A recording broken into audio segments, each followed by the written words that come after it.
Maxwell House Coffee presents Good News of 1940.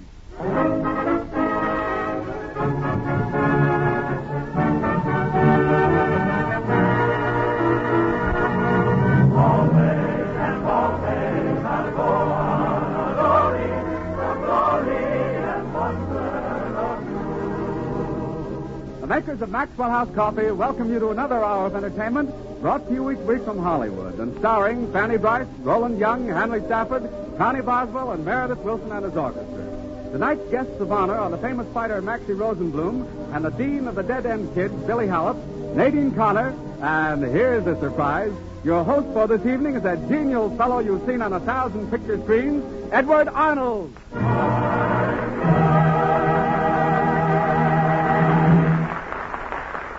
Good evening, everybody. Yes, I'm Edward Arnold. There's nobody more surprised to find me here than me. All I know is that the other day my good friend Walter Houston called me up and said, Eddie, I need your help. I can't possibly appear on the program this week. He said, I've talked to the Maxwell House people and they think you'd be great for the job. So if you say okay, I'll be happy and they'll put you on the program. So I did and he did and they did, and anyway, I'm glad I'm here. Glad to see you, Eddie. I'm Maxie Rosenblum. Oh, hello, Maxie. Haven't seen you in months. Oh, that's all right. Drop in the club anytime. You bet I will. Say, you've put on a few pounds, haven't you? Who, me? Guy thinks he's a lightweight. I led with my chin that time, didn't I? Which one? No kidding, Eddie. Didn't you used to be a wrestler? No, I was too frail. You want to know what I used to do before I became an actor? Precisely. I used to be a jockey. A jockey? I rode percherons at county fairs. Percherons? I'm going out to look that up. Where's my wife? Hey, Muriel, where's the book with the words? Well, that gives you an idea of what we've got to contend with. But we've got to get on with the program, and I see Meredith Wilson getting impatient. All right, we begin with the number one bounce tune of the season. Whatever that means, and it's called Are You Having Fun?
Before you're old and gray, still okay. So why alone or to my fun? Have a little fun. Go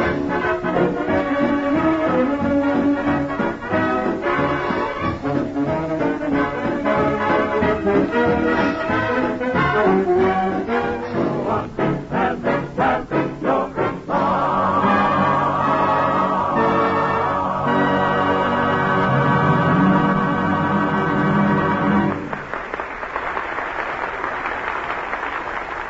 That was a new song called Are You Having Any Fun from George White's Scandals. Very good, Meredith. Well, thank you, Mr. Arnold. And now, ladies and gentlemen, I'd like Pardon. Yes.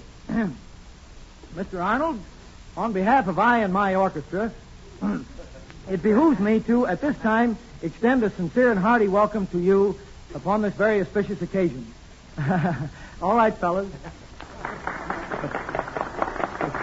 They make a lot of noise, don't they? Thanks very much. That was nothing, Eddie. Okay, stand, Meredith. Listen, Fats, What did you call me? Fats. Now, wait a minute. There's just Huh? one thing Listen, Fats, I looked up the word, Percheron or something. No such word in the book. Of course there is, Maxie. It's a workhorse. P-E-R-C-H-E-R-O-N. P. I thought it was P-U, like in Purdy. That's a very natural mistake. I accept your apology. Listen, you want to be a big success on this program, don't you, Fat? I certainly do, Stumblebum. Now you're talking my language. All right, I've been on this program before, see, and you ain't. Granted.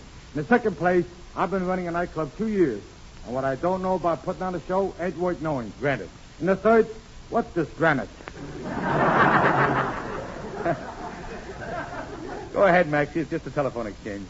I know everybody's dying to hear Maxie's maxims for maximum success on Maxwell House, huh? As a Maxwell ceremony. As a Maxwell ceremony. Yes, granted. Okay, rule number 1. This is all psychology, you know. Oh, sure. Show business is just like the fight racket. Rule number 1, you got to come out punching. Hit the audience before they hit you. Now, you make it sound like a very frightening business. That's where rule number 2 comes in. Personality. Personality, and how do I acquire that? Don't worry, Fat. I got enough for the both of us. Well, then my troubles are over. Oh, not yet. After that, you got to learn to act. You're making it very discouraging. Fat, your fears are groundless. 2 years ago, did I know I would soon be the greatest actor in the world? No! Well, Maxie, you have a phenomenal instinct, you see. Nah, I'm just overtrained. But look at me today. I plow through the diction lessons like rain through a flower pot. Don't tell me you're taking diction lessons. That's carrying coals to Newcastle. Who is? That's just a metaphor, Maxie. Granite. But them diction lessons is really tough. Every day a whole hour reciting them jawbreakers. You mean like Peter Piper picked a peck of pickled peppers? Ah, that's kid stuff. You ever hear a thing called Hamlet's soliloquy? Hamlet's soliloquy? You don't mean soliloquy? No, we ain't up to that. Would you like to hear me rip off this here soliloquy business? I certainly would. The slightest wish is my command. To be or not to be, that is the question. Whether 'tis nobler in the mind to suffer the slings and arrows of outrageous fortune, or to take arms against a sea of troubles, and by opposing, end them. Rosenblum. That's magnificent. Absolutely magnificent. Do you know any other passages from Shakespeare? Shakespeare. Is that from Shakespeare? Yes, of course. Holy smoke, I'm better than I thought I was. Hey, Muriel, I'm trading with Shakespeare. A setup.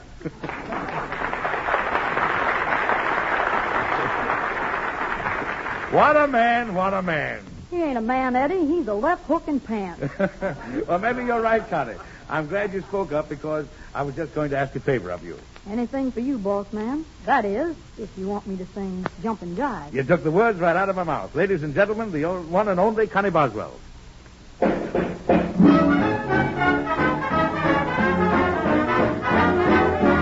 Oh, the Jim Jam Jump is jumping jive. Makes you get your kicks on the mellow side. Have, have. Have, have. Now the Jim Jam Jump is a solid jive. Makes you 9 foot tall when you're 4 foot 5. Have, have. Have, have. Don't be a nickaroo. Get help and follow through. And here's the thing to do. Make the place jump like the gators do. Oh, the Jim Jam Jump is a jumping jive. Make you like your eggs on the Jersey side. Have, have. Hip, hip, Jim Jam jumping jive, make you hip, hip on the mellow side. Hip, hip. Hip, hip. Hip, hip. Boy, Everyone, oh boy, we're sure having fun. Shalimar, Swanee Shore. Come on, boy, let's dig some more. That's right, that's the spirit. Come on, and now let's hear it. Jim Jam jumping jive. Well, the Jim Jam Jump is jumping jive. Makes you get your kicks on the mellow side. Hip, hip. Hip, hip. Now the Jim Jam Jump is solid jive. Makes you 9 foot tall when you're 4 foot 5. Hip, hip. Hip, hip. Be ready to root. Get hip and follow through. jump like the gators do now. The chimps can't jump it, jump and jive. Make you like your legs on the Joneses side. Hip, hip. Hip, hip. Jim Jam, jump and jive makes you hip, hip on the mellow side.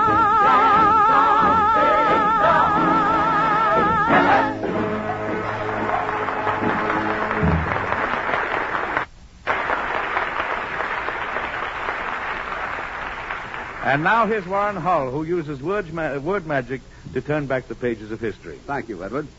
Tonight, friends, I'm going to take you back 50 years. Together, we enter a stately southern dining room, 2 stories high, almost 200 feet long. The room is aglow with the light of many candles and the loveliness of gracious southern ladies dressed in crinoline, lace, and satin. The elegance of this magnificent setting makes our hearts beat faster and our senses quicken as the music in the gallery mingles with the faint fragrance of magnolias that drifts in through the high French windows. And when we are seated at a table covered with fine linen, sparkling crystal, and shimmering silver, we open the menu and discover such rare and unusual dishes as venison chops with currant jelly, Tennessee opossum baked with sweet potatoes, oranges sliced in Madeira wine, and Maxwell House coffee. Yes, we're at the old Maxwell House in Nashville, Tennessee, known 50 years ago all over the South for its famous cuisine. The coffee we enjoy is the coffee all Nashville is talking about. It's a new blend just created by a man named Joel Cheek. Yes, that was over 50 years ago. Since that time, the fame of this wonderfully delicious coffee has spread across the length and breadth of this country, has made and held millions of friends. But today, Joel Cheek's original Maxwell House blend is even richer, more delicious, more downright satisfying than ever before. And for 2 very good reasons. First, because we've found a way to blend Maxwell House to a new perfection of flavor and body, a rich, mellow flavor you'll find in no other coffee. Second, there's the new radiant roast process, which roasts each coffee bean evenly all the way through. It brings out the true, natural flavor of this wonderfully enriched new blend. With radiant roast, there's no chance of weak coffee due to under-roasting or bitter coffee due to parching. Now, that's why more people are buying Maxwell House today than ever before in its history. Why don't you try it? Get upon tomorrow, won't you? Your own enjoyment and satisfaction will tell you this new Maxwell House is now, more than ever, good to the last drop.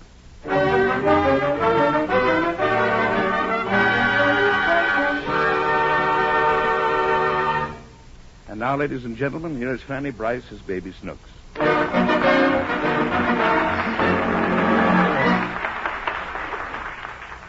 Tonight there seems to be an air of mystery in the house. It is way past midnight, and Daddy, played by Hanley Stafford, is seated in his dim study, poring over some curious books and making frequent notes and signs on scraps of paper. Let's look in very quietly. Progress moon, Venus in Mercury, definite cosmic urge. Looks like I'll play Blue Nose in the 5th if the odds are right. How, Daddy? Snooks. Did I scare you? Look, it's almost 1 o'clock. What are you doing out of bed? The blanket slipped off. Well, what of it? I had to get out and tuck myself in. I see. Well, get in and tuck yourself out. Go on, be off with you. What are you doing, Daddy? Why, I'm working. Yes, I have a very important business deal on tomorrow. Why are you looking at those books? They're astrology books. I'm consulting the stars. Why? On account of this big business deal. You wouldn't understand. Now, go on to bed. All right. Daddy! What is it? Is it the same deal you was working on last night? Yes. Did that horse win? Snooks. How do you know I'm playing the horses? I know. Well, don't snoop around so much. If she wasn't my own child, I'd swear she was a witch. Nothing. Now go to bed, and don't dawdle. I want to doodle, I want to doodle, I want to doodle. Oh, stop that. And put that book down. What is it, Daddy? I told you it's an astrology book. What's astrology? It's the art of judging the influences of the stars upon human affairs and of foretelling events by their positions and aspects to form horoscopes. Good night. Good night. What's horoscope? Oh, look. Take your birthday, for example. Is it my birthday, Daddy? No. Why? Because you were born in August. How do you know? I have good reason to remember it. Why? Never mind why. The fact remains that you were born on the 31st of August. And that brings you under the sign of Virgo. Does it? Yes. And the day you were born, Mars was in Capricorn. I thought you was home. Who? Ma, I didn't say Ma, I said Mars. who's she? Mars is not a she. It's the name of a planet. And Capricorn is one of the astrological positions or signs. Capricorn is the goat. Why? Because that's what it means. And there's Leo the lion and Cancer the crab and... I'm filling down the bull? No, that's Taurus the bull. I was born under that sign.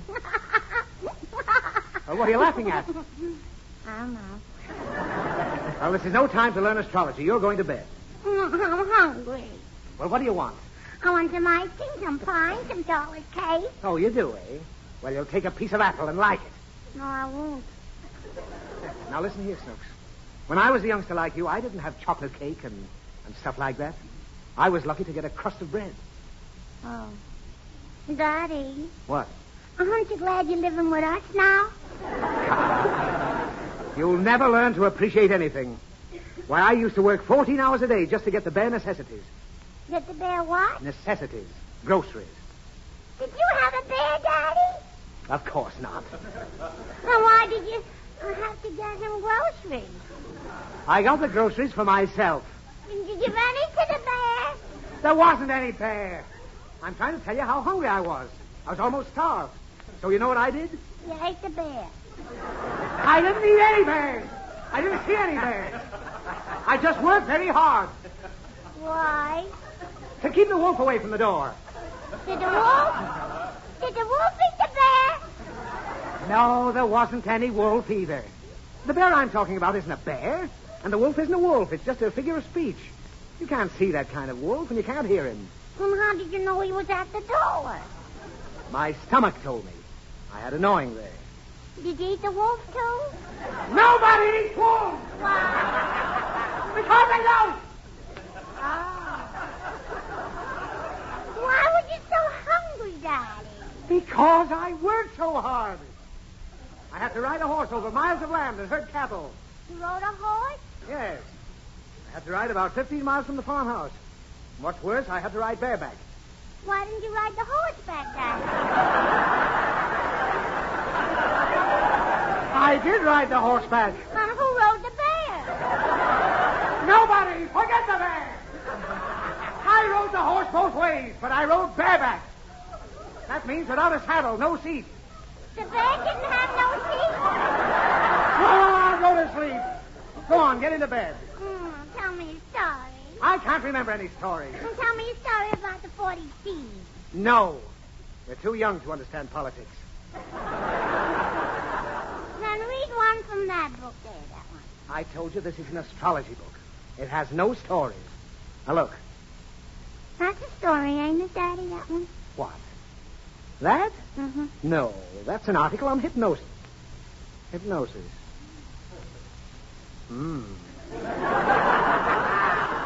What is it, Daddy? Nothing. Just let me see this for a second. Mm-hmm.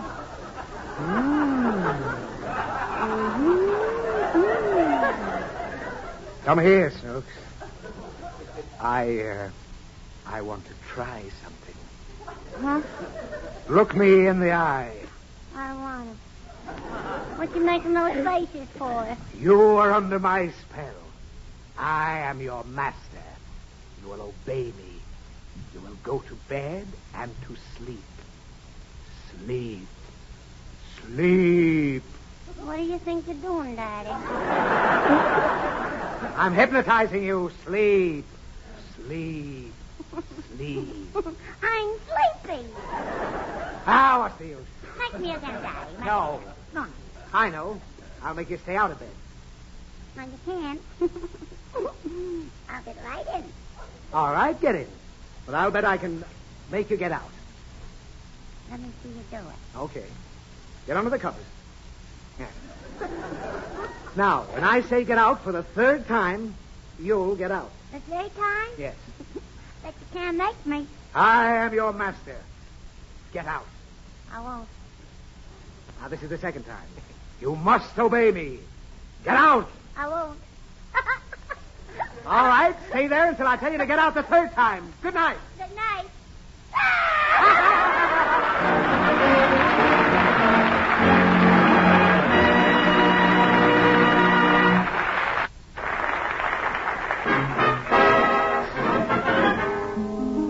And now another number from Meredith Wilson and his marvelous Maxwell House Orchestra. Last week, many of you seemed to enjoy Meredith's treatment of the South American way, so he has prepared another Spanish gypsy arrangement of a tune that was popular fully 10 years ago. Lady, play your mandolin. Lady, play your mandolin. Won't you play your mandolin? Hale, hale, hale. Lady, let that tune begin.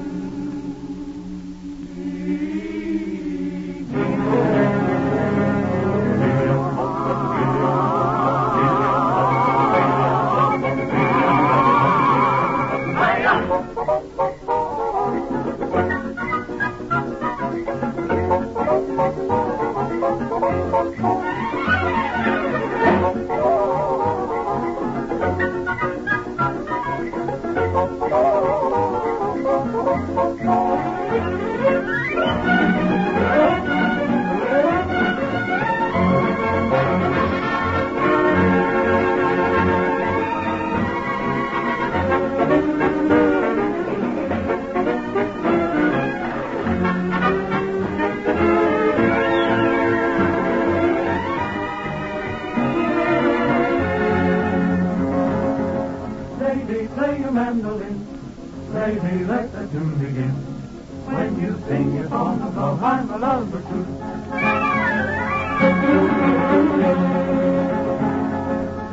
Lady, when you play for me, night turns into day for me. And the angels pray for me, I belong to you. Señorita, sweet Chiquita, I could eat your heart. Here comes the gal with the mandolin. You'll love the gal with the mandolin. Lady, play your mandolin. Lady, sing your song and sing. Go and hear you, let me hear you play the real American way.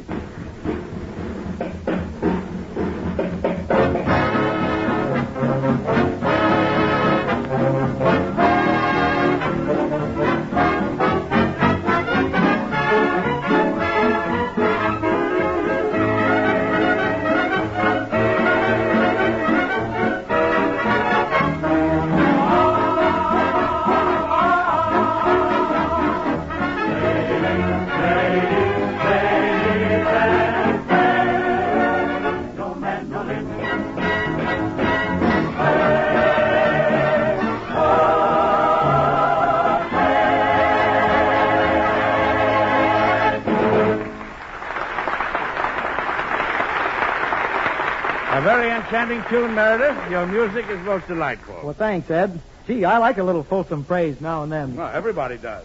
Even Roland Young played me a compliment last week, and you know what a sourpuss he is. Thank you, Meredith. I like a little fulsome praise now and then myself. Oh, gee, Rolly, I didn't mean to knock your face behind your back. Think nothing of it, old boy. How are you, Edward? I'm awfully glad to see you, Roland. You're looking ghastly. Thank you. My puss is mopping up tonight. What's that? Oh, forgive me. 5 minutes to Slapsy Maxie and listen to me. He is infectious, ain't he? Did he upset you? No, not in person. He was in a dream I had. An ordinary nightmare's bad enough. Just imagine a nightmare of people with Rosenblum. Oh, hideous. How does one go about dreaming of Rosenblums? One doesn't go about it, old boy. But if one eats ice cream and lobster, one must pay the penalty. Of course, the book I was reading before I went to sleep didn't help either. Well, what was the book? A work on prison reform. It's called How to Get Juked from Contented Prisoners. Deep stuff. It's bound to give you a nightmare. Were you a warden in the dream? No, I was a prisoner. But it was a most unusual institution. We all had monogrammed towels, individual sun lamps, and shortwave radios. Well, sounds like heaven on earth. Yes, but I must say I was surprised when the duck season opened and every prisoner was handed a 12-gauge shotgun. Well, very kind indeed. Did you shoot your limit, Roland? I didn't go. Never did care much for hunting. But the chap in the next cell to mine came in with a wonderful bag. 4 mallards, 2 coots, 3 canvas backs, and the keeper. Oh, one of the prisoners shot a keeper. Oh, not maliciously. It was a typographical error. Typographical? Exactly. Instead of shooting a turkey, he shot a turnkey. Odd, wasn't it? Poor chap. They took away his license for a week. Well, that seems rather harsh. It was for this particular prison. I can't tell you how considerate they all were. For example, now, the guards used to wake us in the most delicate manner imaginable every morning. Good morning to you. Good morning to you. It's time to get up, number 692. Oh, it's the screw. Would Good you morning. like your breakfast sent up, or will you come down for it? Let me see the menu. Mm-hmm. Oh, my dear Screw, I do wish they'd stop reminding us we're in prison. Well, what's the matter, 692? Well, just look at this menu. Cantaloupe a la calaboose. Orange juice cow a la hooska. Come, they sort of reached for that one, didn't they? I thought it was kind of cute. The rest of it's great. It is, eh? Keepered herring. Oh. Chili convict carne. Maxwell House coffee in the can. And J-Lo in 6 delicious flavors. Oh, just bring me the 75-cent breakfast. Yes, sir. Oh, good morning, 718. Hello, Screw. Scram. Yes, sir. Are you 692? That's right, yeah. Well, let me in. I'm your new roommate. Oh, delighted. I didn't catch your number. 718. Oh. Yeah, I don't know you. Wait till I unlock the door. Say, why do you fellas lock your doors around here? Well, you can't be too careful. Why put temptation in the keeper's way? Sit down, won't you? Okay. Say, which bunk do you sleep in? Well, I like the upper. The altitude's better for my asthma. I say, your face is awfully familiar. Do you know Edward Arnold? I killed him. Oh, lovely chap. Lovely chap, I always thought. Such a hearty fellow. And you remind... Did you say you killed him? That's right. Say, you don't mind if I put my knife under your pillow, do you? Just in case. Knife? No, not at all. Quite a large one, isn't it? But I'm handy with it. I see, yeah. I don't want to be personal, but what are you in for? Habitual murder. Habitual? Yeah. Well, were you in the habit of murdering just anybody, or did you have a specialty? Specialty? Oh. Yes, of course, chef's got to specialize nowadays. No chance for general practitioner. Murder. What type of murder did you specially know? I'm infallible on faces. I never can remember a number. 718. Right. I murder actors. Oh!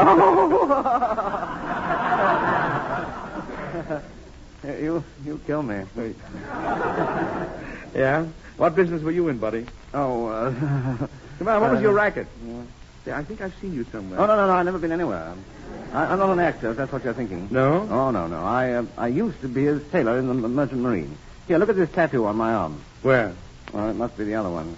No, nothing there either. Oh, I remember, yes. It's on my brother. He was a sailor, too. Yeah, well, how do you pull in the spinnaker when the boom is on the luff? Any particular color? Who do you think you're fooling, buddy? I know who you are. I'm not Roland Young. That does it. Where's my knife? No, don't kill me. Oh, Thank that. heaven. Come in. I'm glad to see you. What do you want? My name is Rosenblum. I'm the interior decorator. Hello, Fats. Hello, Stumblebum. Come on in. You don't look like an interior decorator to me. I certainly am. All my ancestors was interior decorators. I got a natural feeling for bric-a-brac, rugs, drapes, pictures, chairs. They're in my blood. How do you get your clothes on?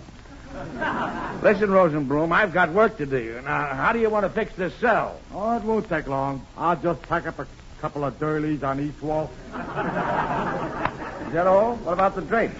Why, they're exquisite.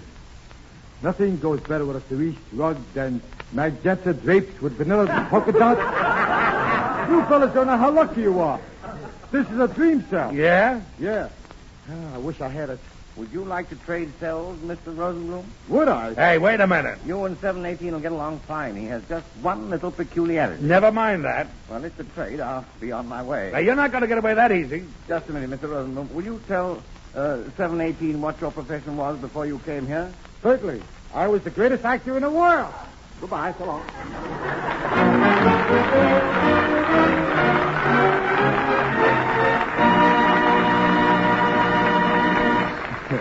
And right now, I'd like to tell Miss Nadina Connor how glad we are that she's on the program with us tonight. Thank you, Mr. Arnold. It's good to be here for 2 reasons.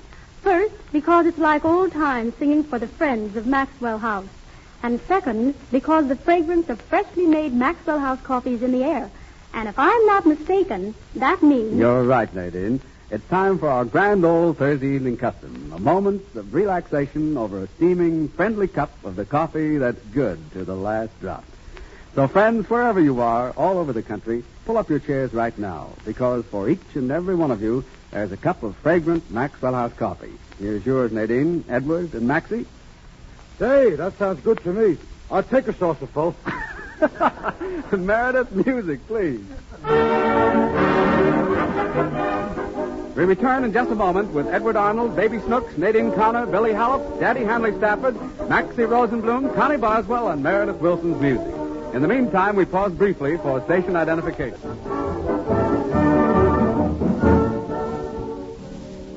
This is Edward Arnold again, and we open the second half of our Maxwell House Good News program with a dramatic sketch which will star one of our guests. I guess everybody in the world has heard of the Dead End Kids by now, and everybody certainly knows that Billy Halop was one of the most talented youngsters in the group. Billy, I feel highly honored to play this sketch with you this evening. Thank you, Mr. Arnold. And we're going to do a story written for radio by Shirley Ward called The Night is Dark. Warren, will you set the scene for us?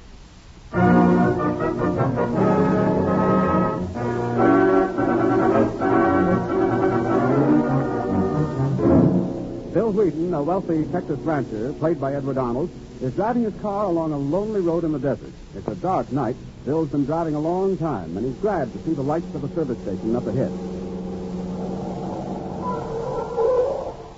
Good evening, sir. You're right, my boy. It is a good evening. It's cooled off a bit. Sure was plenty hot today. Want me to fill her up? Yeah, I guess you better. Knapp says I got a good stretch of desert ahead of me. That's right. About 80 miles of it. Where are you heading for now? Oh, the home range, Texas. Texas, huh? Well, you got a ways to go yet. Oh, I reckon I'll pick me up some company on the way. That young fellow on the road there looks likely.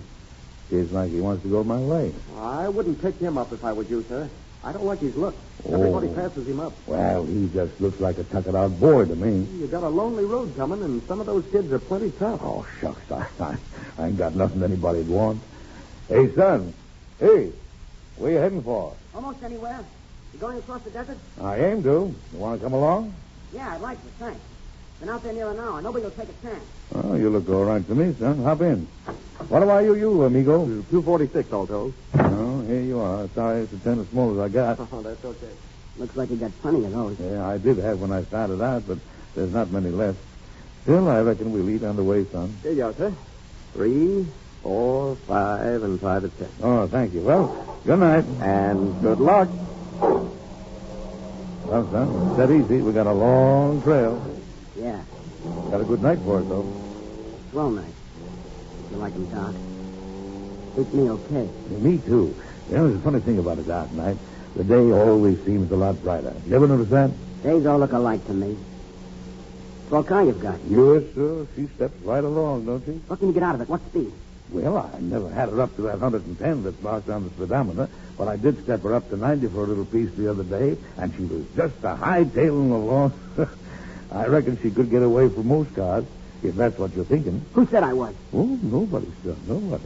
Only most kids like you, your age, think in terms of speed and getting away from things. After a while, you sort of ease up and let life ride alongside. Because life's pretty slow and easy, son, once you get into the gate of it. Easy. That's a laugh. Easy for you older guys, maybe.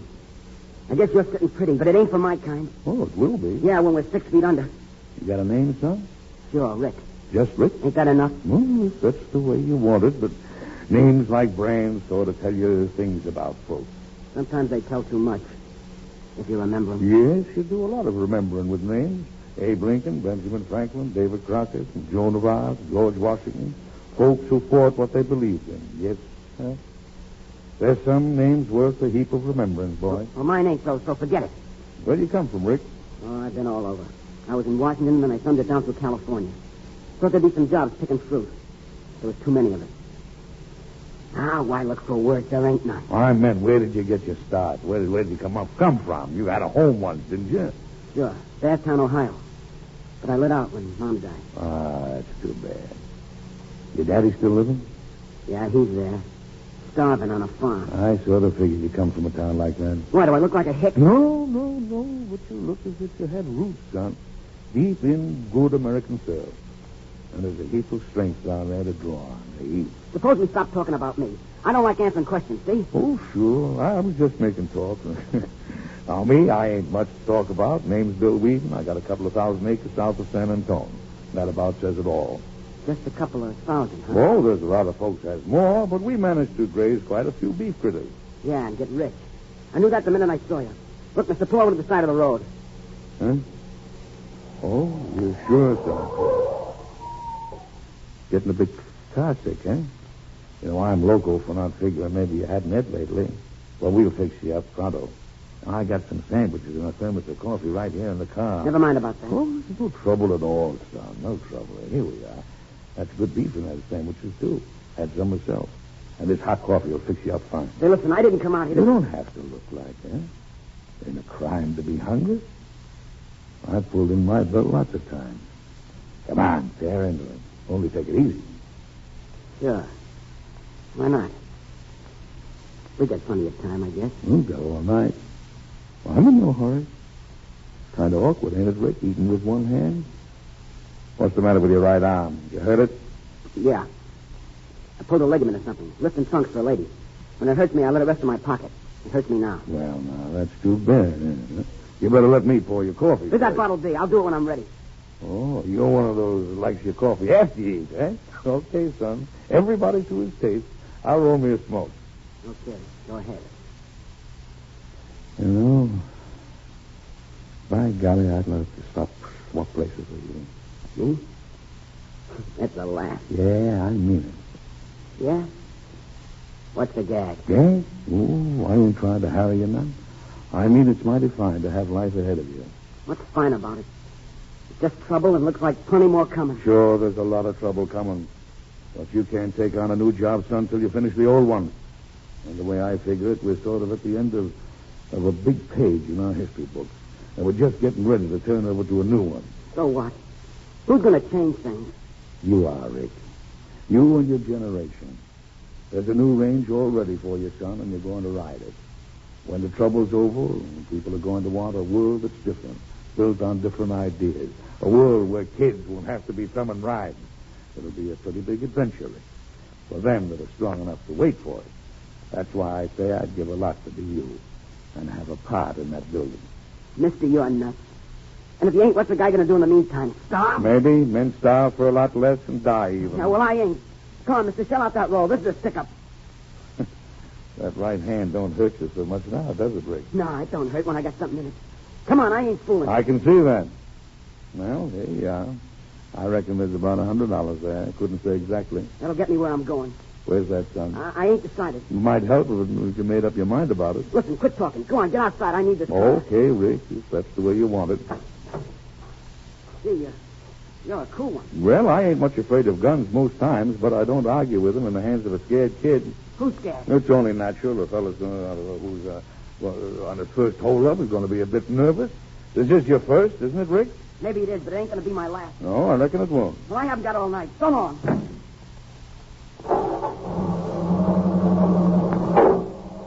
Fool kid.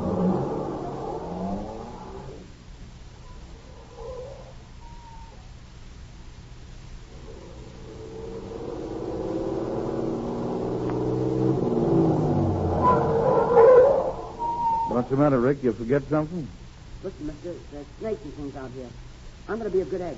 I'll let you ride away and dump you outside the next town. Well, now, that's right good of you. Yeah, but you got to promise to give me an hour's start before you get the dicks on me. Sure, son. I ain't certain I'll tell him even then. No, I know you're nuts. I'll bet you'll be behind bars before I am. But okay, come on, get in. Listen, did you mean all that stuff about a new world? Sure I meant it. What makes you think it's going to be that way? Well, when you get to be my age, Rick, you kind of feel things when they're in the air. Besides, the Bible says that... You ever read the Bible, Rick? When I was a kid. The old man made me go to Sunday school. Well, it says a lot there about what things are going to be like when it gets time to turn that big page in history. And if you sort of look around you, it appears like maybe this is the time they was talking about. These days, right now. It would be swell, wouldn't it? To have work, to have a chance. Yes, worth working for and worth waiting for. What's the matter, Rick? Nothing. I just want to get rid of this bundle of old clothes. I'll be back in a minute.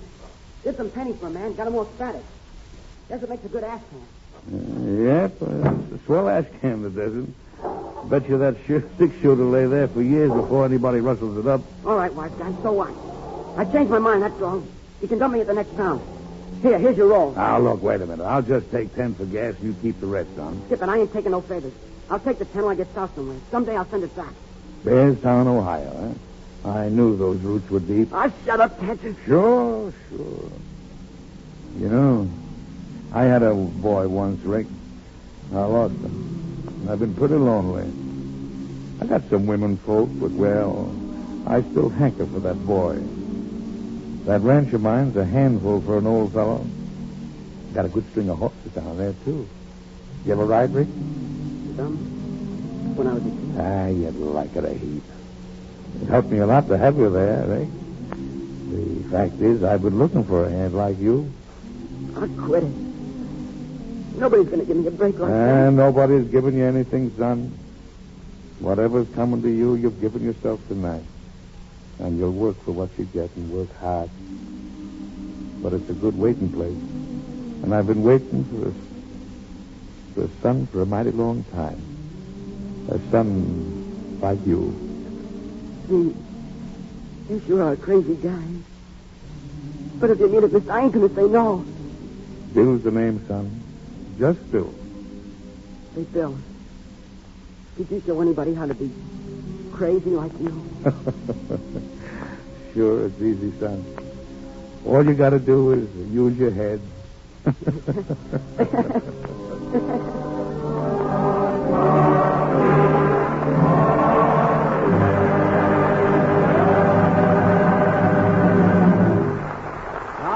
Great work, Edward Arnold and Billy Halop.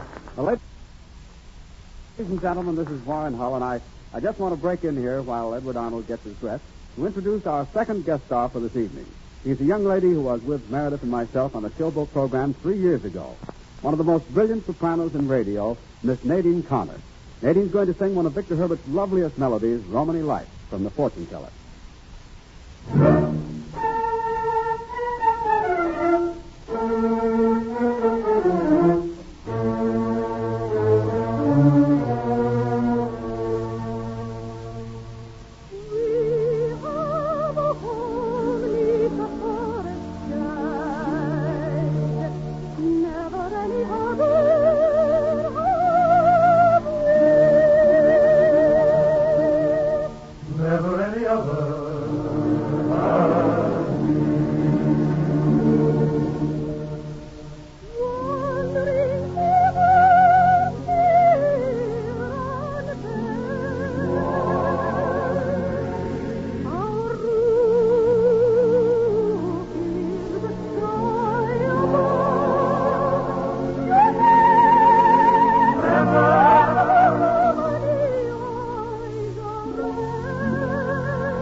Well done, Nadine Connor. Thank you, Miss Arnold. And now, Warren Hull. I have a lady here, a fine cook, Mrs. Lee Millar, and I'd like to ask her a question. Tell me, Mrs. Millar, in your opinion, what's the secret of a good cup of coffee? Why, that's a very easy question, Mr. Hull. Good coffee depends on the quality of the coffee that goes into the blend and the freshness of the coffee that goes into the cup. Well, of course you're right, but only half right. Half right? What do you mean? Well, you see, Mrs. Millar, today, with all the ways there are of making coffee, it's just as important to use the right grind of coffee as it is to use the right kind. Even the very best coffee, ground one all-purpose way, can't give you the most in flavor or the most in economy either. And, friends, that's just why the new Maxwell House comes in not one, but two scientifically correct grinds, drip and regular. If you make coffee by the drip method, in drip pot or glass coffee maker, you'll need the special drip grind Maxwell House for full extraction of that precious coffee goodness and flavor. On the other hand, if you prefer to use percolator or coffee pot, you'll find the regular grind Maxwell House will stand up in the longer brewing and give you the clear, sparkling, full-bodied coffee you should expect day in and day out. So if you want to make really delicious coffee day in and day out, ask your grocer for a pound of the new Maxwell House in the grind that's right for your way of making coffee at home. Drip or regular grind, we think that once you start using the right kind of coffee in the grind that's right for your way of making coffee at home, you'll be enjoying coffee pleasure at its best. Very aptly put, Warren. And now, ladies and gentlemen, let me... Daddy! Snooks, be quiet. Why? Edward Arnold is going to say something. Now, ladies and gentlemen, the... Daddy! I told you to be quiet. I want to tell a joke. Not now. If you make another sound, I'll take you right home. What's the matter, Daddy? Oh, nothing, Eddie. Snooks is just fidgety, that's all. You know, I've never met your daughter. Well, you haven't missed anything. Snooks, this is Mr. Edward Arnold. Oh, lay down. What for? I want to bounce on your tummy. No. Oh, that's all right, Daddy. She's only a child. Well, Snooks, I'm very happy to meet you. You go to school? Uh-huh. I suppose you have lots of toys, little playmates, and I guess you eat all your spinach and drink your milk, don't you? Uh-huh. Oh, that's fine. Now, haven't you got a lot of questions you'd like to ask me? No. Why not? 'Cause I ain't nosy. Now, that's enough. Snooks, you're going right home. No, please, Daddy. Please, I don't want to tell you how to raise your child, but I think you're being a little hasty. Oh, you do? Yes. I think you can make her do anything you want, but you have to humor the child. I see. Well, go ahead and humor her. Oh, Snooks there. Uh-huh. What is it you'd like to do? I want to tell a joke. Is that all? That's all. Oh, very well. Tell your joke. All right. If the biggest man in the world had the biggest axe in the world, Yes? and he came to the biggest river in the world, Uh-huh. and right by the river is the biggest tree in the world. Oh, come on, get to the point. Well, if the biggest man with the biggest axe chopped down the biggest tree, and it fell in the biggest river, Well? would it make a heck of a splash? Oh, that's great. Very, very funny. It's a wonderful joke, Snooks. You think it's funny? I certainly do. He's crazy, Daddy. Now, you stop that kind of talk. No, never mind. Now, Snooks, I've got to let you tell a joke. I let you tell it, and you satisfied? No. Now I want to see. Oh, but I'm afraid we haven't time for that. Go ahead and humor her. Hey, wait a minute. Let me handle this. Hey, you shut up, kid. No, I won't. You can't see No, I nothing. want to sit. You can't see nothing around here, understand? If you don't let me sing, I'll You're what? knock off hole in your neck. That's all I want to know. Go ahead and sing. You win, Snooks. Watch the song. The mule, and it's very pretty, too. Just you wait till I get you home.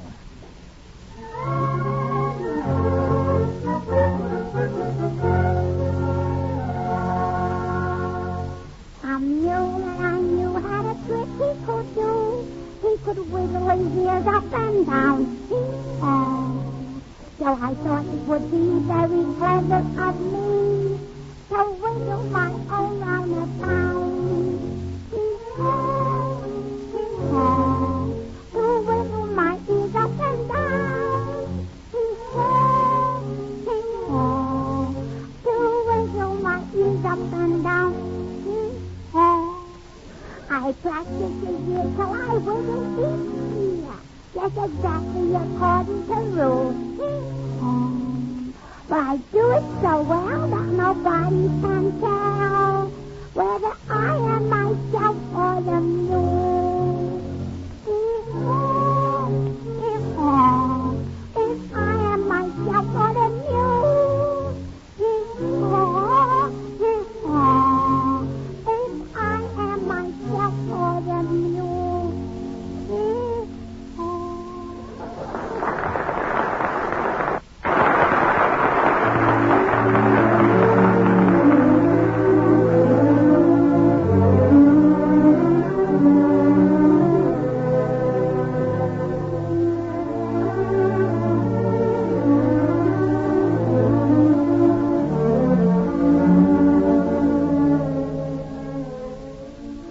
For the past 6 weeks, Meredith Wilson has dedicated the concert halls to the stimulation of American music.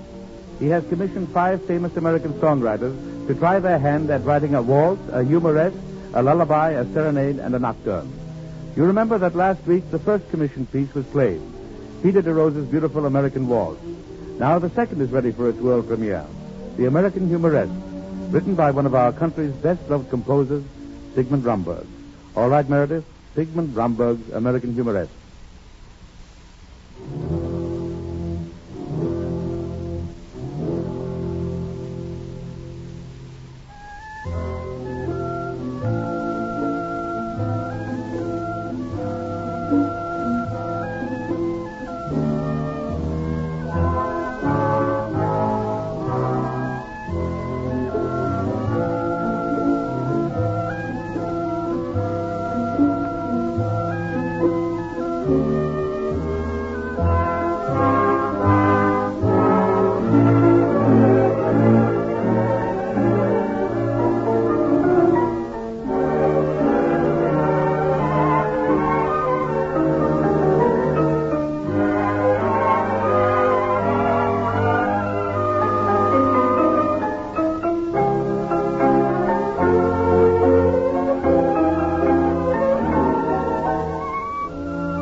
I hope everyone enjoyed the American Humoresque as much as I did, Meredith.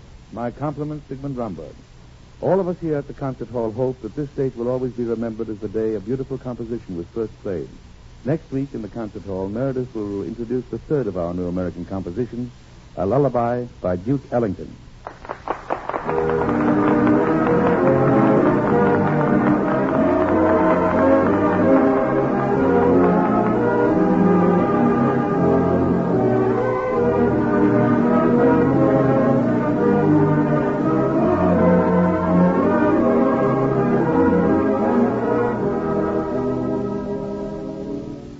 Next week, another grand show, ladies and gentlemen. Edward Arnold will be with us again as Master of Ceremonies. Our guests of honor will be Walter Houston and his charming wife, Nan Sunderland, who will appear together in a play Walter made famous, The Commodore Married. The regular gang will all be here, too, of course. Fanny Bright, Hanley Stafford, Roland Young, Connie Boswell, and Meredith Wilson. This is Warren Hull reminding you that Maxwell House comes in both 1 and 2 pound cans, and that if you use lots of coffee, you'll find extra economy and convenience in the 2 pound size. And now, good night and good luck from the makers of Maxwell House, the coffee that's always good to the last drop. This is the National Broadcasting Company.